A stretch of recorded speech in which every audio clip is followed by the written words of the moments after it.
Sir கொஞ்ச நேரம் நீங்க இங்கே வெயிட் பண்ணுங்க. நான் போய் அந்த பொண்ணை விசாரிச்சுட்டு வந்துடுறேன். Okay sir. சார் அப்புறம் ஒரு ஹம்பிள் ரிக்வஸ்ட் சார். அந்த பொண்ணு என்ன நம்பி தான் வந்திருக்கு, அதனால கொஞ்சம் ஹார்ஷா ட்ரீட் பண்ணிடாதீங்க.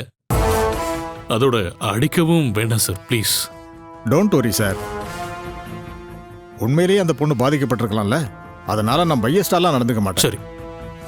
ஆனா ரஃப் அண்ட் டஃபா சில சமயங்களில் டீல் பண்ண வேண்டியது இருக்கும். சரிங்க சார். அப்பதானே உண்மையை வெளி வரும். கொஞ்சம் வெயிட் பண்ணுங்க. சரிங்க சார். நான் போய் விசாரிச்சுட்டு வரேன். சரி.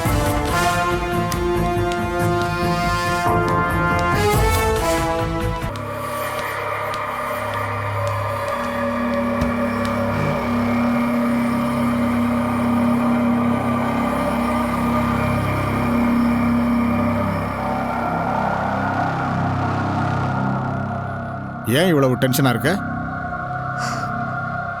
சார் பயமா இருக்கு சார். வாய் கூசாம போய் பேசும்போது பயமா இல்ல? சார் சத்தியமா நான் எந்த பொய்யும் சொல்லல சார். இதை என்ன நம்ப சொல்றியா? உன்ன மாதிரி எத்தனை பேரை பார்த்துருப்பேன்.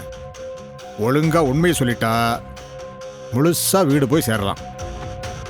இல்லைன்னா நான் ஏதாவது கேஸை போட்டு நிரந்தரமா நீ ஜெயில இருக்கிற மாதிரி பண்ணிடுவேன். சார் சத்தியமா நான் பொய் சொல்லல சார். நீங்களாதே என்ன நம்புங்க சார் ப்ளீஸ் சார்.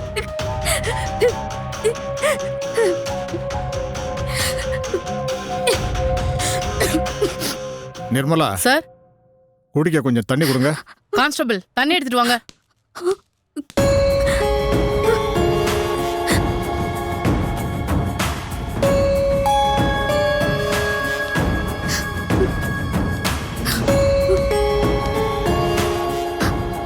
குடி.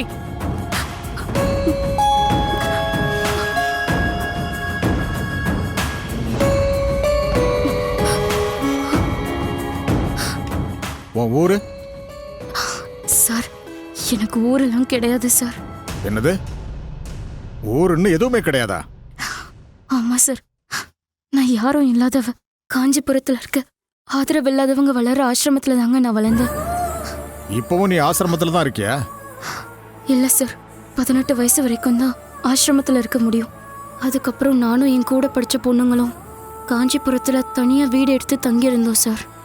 நல்லாவே கதை சொல்ற.